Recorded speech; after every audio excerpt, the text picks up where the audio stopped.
মেঘ দে, পানি দে, ছায়া দে রে তোর আল্লাহ মেঘ দে। শুক্রবার বিকেলে যুক্তরাষ্ট্র দূতাবাসের উদ্যোগে মনোমুগ্ধকর এই সঙ্গীত অনুষ্ঠানের আয়োজন করা হয় রাজধানীর বেঙ্গল ফাউন্ডেশনে। যুক্তরাষ্ট্রের ২৫০ বছর পূর্তি উপলক্ষে এই আয়োজন। গ্রাম বাংলার চিরায়ত গানের সুরের সাথে তাল মিলিয়ে বেজে ওঠে যুক্তরাষ্ট্রের ব্রাসের ঝংকার। একই সঙ্গে বেজে ওঠা এই সুরই যেন হাজার মাইল দূরের দুই দেশের ভিন্ন সংস্কৃতির এক মেলবন্ধন।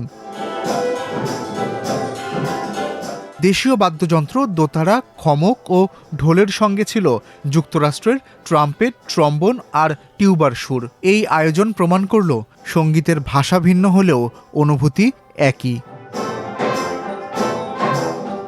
যৌথ পরিবেশনা ছাড়াও আলাদাভাবে গান পরিবেশন করেন যুক্তরাষ্ট্রের হাওয়াই অঙ্গরাজ্য থেকে আসা ৬ সদস্যের সেনাবাহিনীর দল ট্রপিক লাইটনিং ব্রাস এবং এই দেশের বাউল শিল্পী লাবিক কামাল গৌরব ও তার দল।